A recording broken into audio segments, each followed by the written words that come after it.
Coogs House. All right, the time has come for me to ask for $250,000. Asking for a friend. Kind of? Let's talk about it. You are Locked On Coogs, your daily podcast on the Houston Cougars, part of the Locked On Podcast Network, your team every day.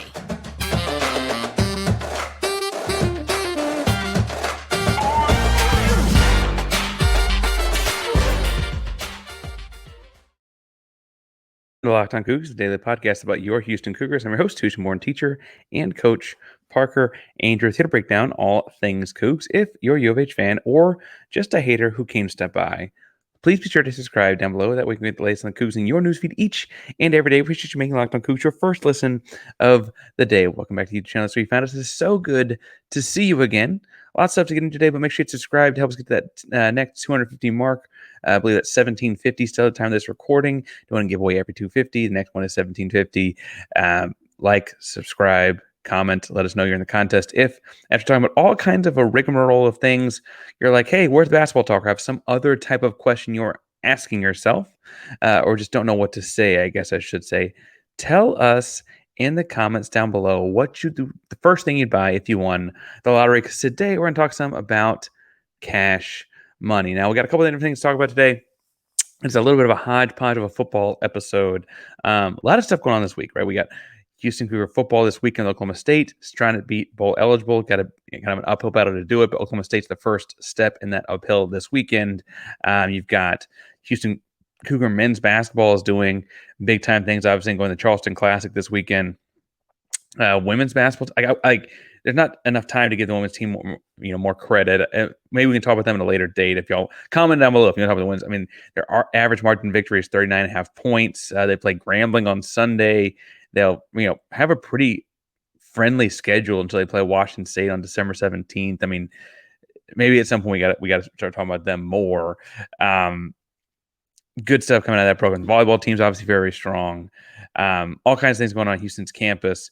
But with all that going on, this week we'll have stuff going in the Charleston Classic, maybe some bonus episodes, kind of game previews and reviews because those games are coming so rapid fire. We got Oklahoma State this Saturday, again, last home game for the seniors. All kinds of stuff going on there to talk about as well. Got to get some Oklahoma State perspective, as we always do before those. Lots of things to talk about this week. So I didn't know how else to fit these football-ish things together, but we're going to put them together. And I think the first thing I talk about is a offer that, I think it's somewhat facetious, but made to one Matthew Golden. We got to talk in the second segment about something I'm noticing as I'm watching stuff on mostly getting ready for this weekend in football, namely this guy named Ollie Gordon's really good.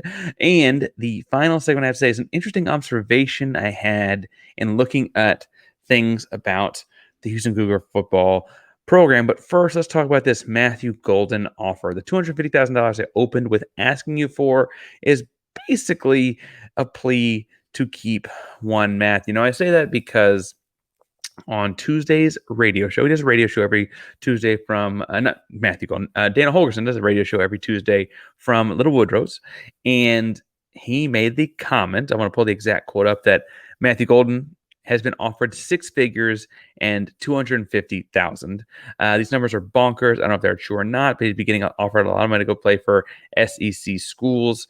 He continued that he hopes he stays, continue to elevate the NIL program, if you want to expect to retain guys like that, et cetera. Here's a couple of things. One, there have been people in my mentions and comments on these videos on social media, more grandiose than that even, talking about the fear of losing marquee younger players like one Matthew Golden, who's just a sophomore, to the transfer portal via things like NIL. We saw it happen last spring with one Alton McCaskill going to Colorado amidst, frankly, tampering options. And I don't think there was any tampering in that, actually. In my little, background research stuff going on, it's like kids were recruiting kids in that instance, right? It had nothing to do with the staffing at Colorado. Kids saying, hey, we're all getting X. You should come join and we get X, Y, Z, right? And Alton went up there and his year on the field has probably not gone as he would have liked, but he did make a lot of cash, it sounds like, through NIL stuff and going. And it's hard to fault kids for making life-changing money very quickly. And that's, I think, when I'm looking at what's happening in this NIL thing, potential with Matthew Golden, is first of all, I want to stress that, like, Dane was talking in very broad stroke, um, I don't know, big outlandish kind of statements. He wasn't mentioning schools by name. He wasn't saying they've got but he was pointing out that in the NIL world, a talent like Matthew Golden's at an SEC institution that has that kind of NIL backing that most of them have would be making someone six figures, if not $250,000 a season, right? That's that's nothing to sneeze at, right? And obviously, Matthew Golden is a big time weapon for the Houston Cougars. We have talked about his kickoff return, touchdowns. He has a couple of those this season. He was very, very missed in the Cincinnati game. Obviously, the way the defense covers Houston is very different when he is not in. Frankly, I'd argue he's missed in the Baylor game as well. But on the whole, like he's got, what has he got here? He had 3 touchdowns in the first 2 weeks. He had another one against Sam Houston, 2 against Texas. And they had a couple of kicker return touchdowns. So he's got like a lot of receiving touchdowns. Well, he might not have the yards and things like that this season that he would have hoped for.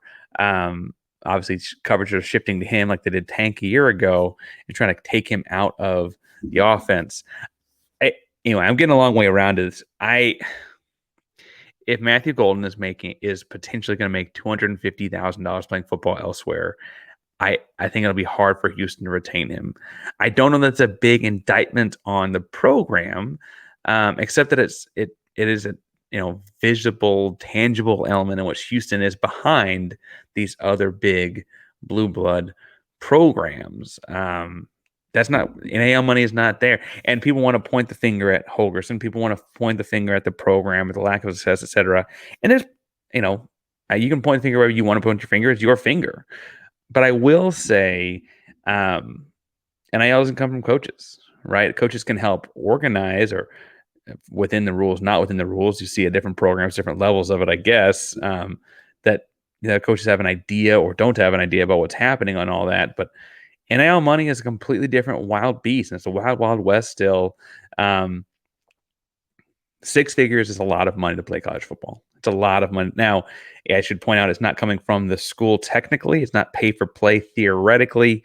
All of those kinds of good, grandiose statements. But at the end of the day, it doesn't take much to say, like, okay, a guy that's got similar statistics and similar value is making XYZ. This position group is all making $50K from this company, this gym. What was it? The Miami Hurricane offensive linemen all got $75,000 one season just for going and working out at one gym, right? Like they were going to work out anyway, frankly, right? Like the big blue blood NIL deal of this is hard to fathom. Now, things Houston can do to combat this, obviously, is we continue. Like, I send my money to HOUNIL, and I like a couple different like the collectives. You put money in if you're someone who's more fortunate. I get history teacher here. If you're someone who's more fortunate than I, obviously probably do a little bit more than that.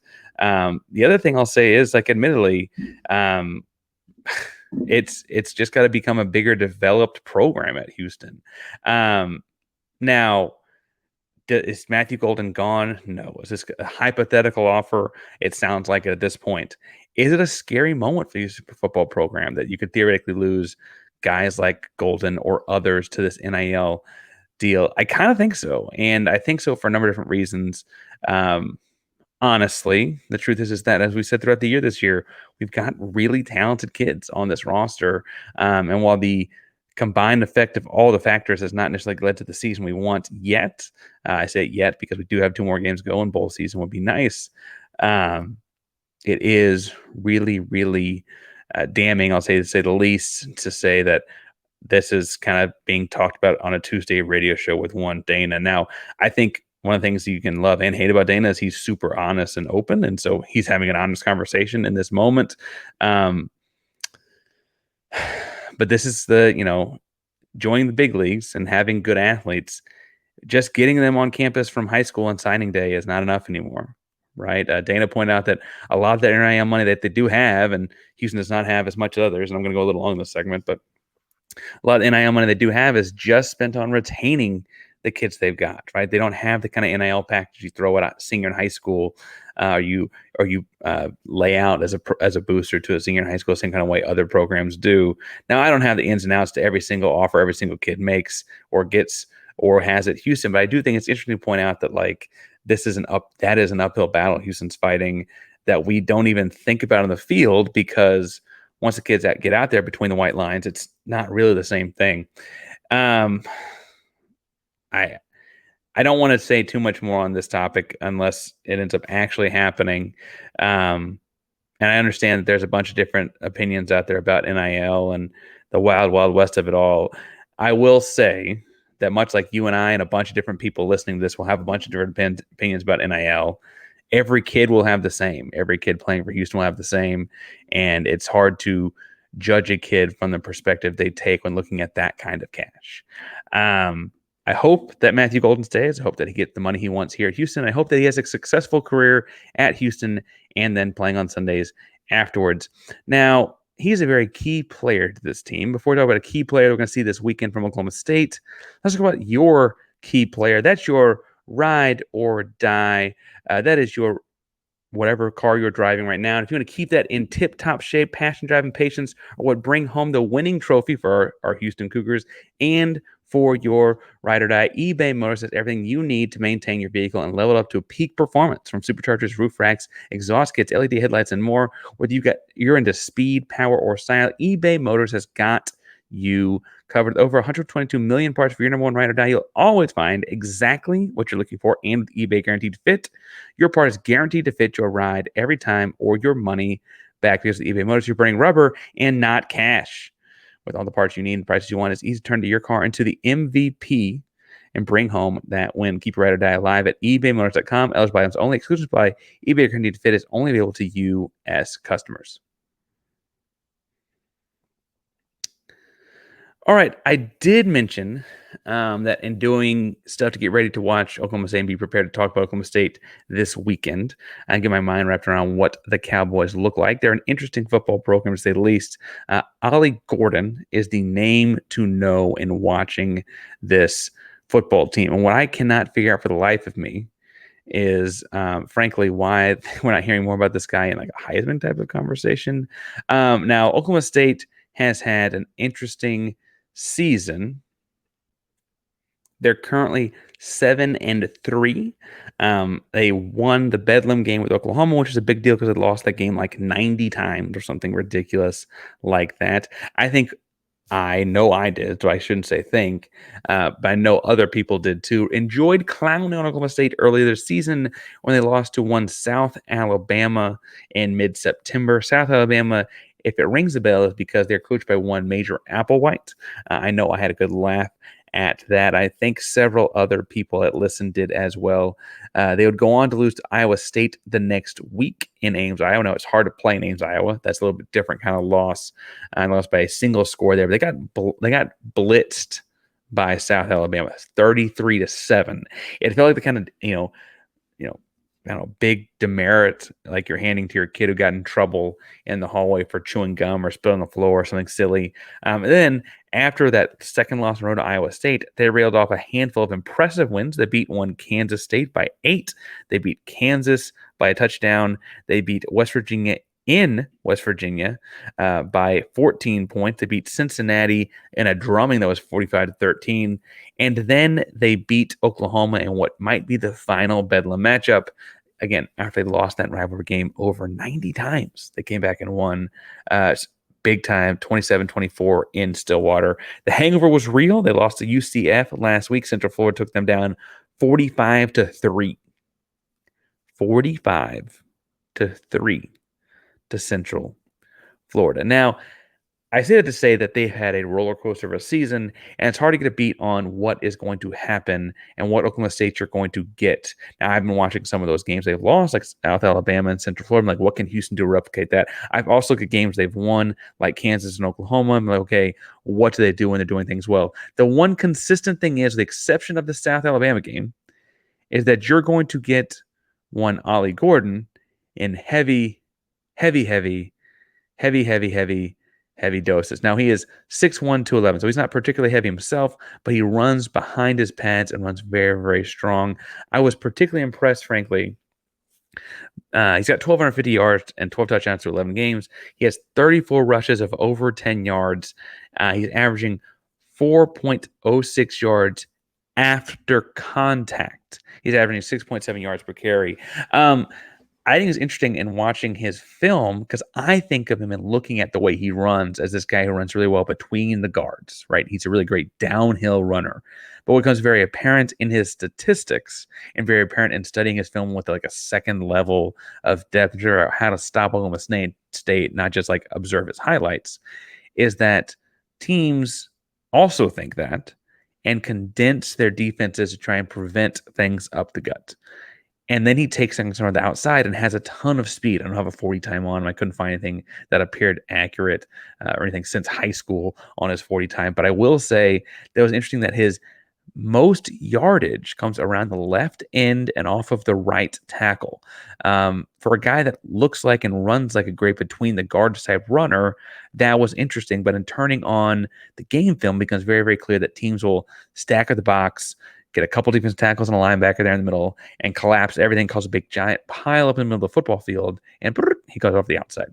Now, I say that to say that this is a true running back. I think he has Pro Football Focus had him with 29 targets, only one receiving touchdown. Again, a very, very good true running back in every sense of the word. But he has some monster games this season. Had 282 yards against West Virginia with 4 touchdowns.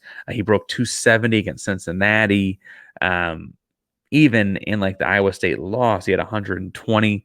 He is a big time back. If anything, the damning thing would be like against South Alabama, he had 12 yards on just 3 carries, right?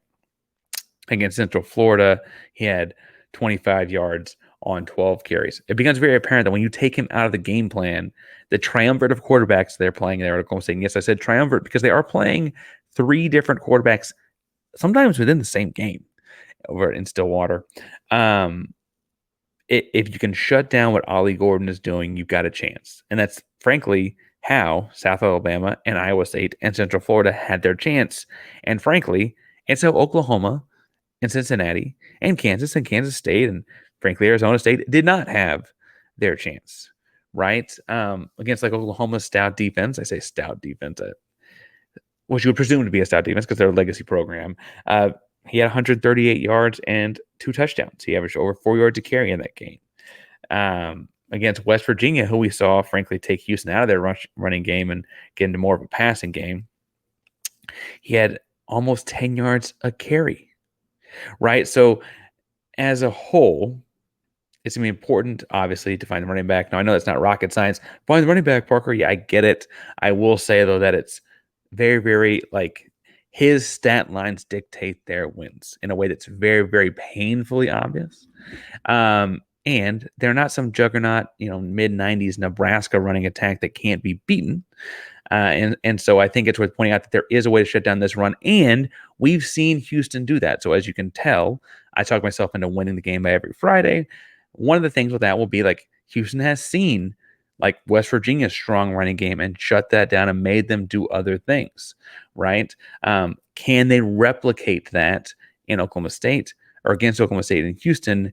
We shall see. Now, my third segment, I talk some about beating the odds, and an interesting thing I was looking at odds for the University of Houston. But first, we probably need to talk about those odds, right? Now, if we're going to talk about those odds, we need to talk about our buddies at FanDuel. That's because FanDuel is America's #1 sportsbook, and right now, new customers get $150 in bonus bets with every $5 money line bet. That means you go bet the money line, you win, you get the bet back, and $150 in bonus bets. Now, if you've been thinking about joining FanDuel, there's no better time to get in the action. They got things like spreads and player props and over-unders and all kind of things you can put together in a parlay. I like this weekend. They got Houston's a 6.5-point dog. The money line that you're looking at is Houston at plus 230. Again, $5 on that. Houston wins. You get $150 in back end bonus bets as a new customer. The over-under set at 59.5. I got the over-under wrong a lot this season, including the Baylor game, including the Cincinnati game. One thing I think I've been consistent on actually is predicting how many points the other team's going to score. How many points does Houston score? That's been a problem. But I think I'm taking Houston certainly to beat 6.5 points. It's senior day, last home game. Frankly, there should be some pressure to how poorly last year's senior day and last home game went. Yeah, I say that. Maybe I'm wrong. But I say to take all those things and take Houston in the over because that's more fun to watch and win. And I think saying that you need to do it at FanDuel because FanDuel.com/lockedon kick off the season. FanDuel, official partner of the NFL.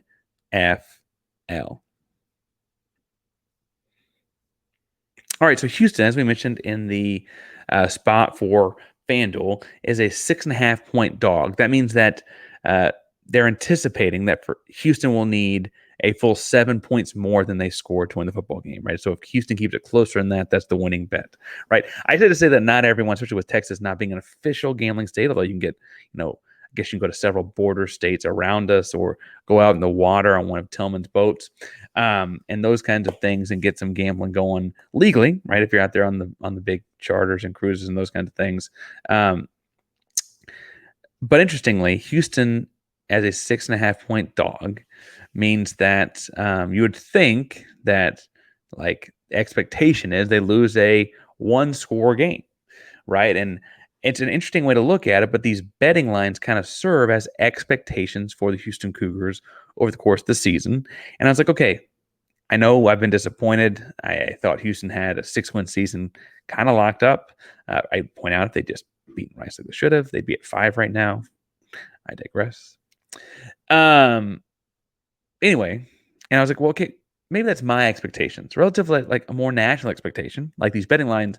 How has Houston looked? And thus far, it was interesting to point out that Houston is 5-5 against the spread, meaning that they're exactly 500, not much different than they are in real life. I think it's more interesting, though, to see that those 5 losses against the spread, the times that Houston did not keep up with what the national expectation appeared to be based on these betting lines, which do move based on how people bet. So I'm using that somewhat, simplistically, but you got me, right? The games they lost to the spread are the most disappointing games this season. Like Rice, right? They were favored in the Rice game, they lost, so they didn't, keep up the spread there. Obviously disappointing. Losing to Rice is disappointing for a number of reasons, particularly in a year we don't know the next time we play them is. Losing a rival game is never fun. Losing a rival game to a crosstown rival is never fun. Losing your rival game to Rice, which is not exactly a football powerhouse, never fun. But disappointing game to say the least, and they didn't beat the spread there. TCU, right? They lost the spread. They lost the spread by 6.5 points, meaning they needed 6.5 more points to beat the spread or to get to the spread, I should say. And that was the TCU game, was the game that didn't have an offensive touchdown. One offensive touchdown, an extra point is 7 points.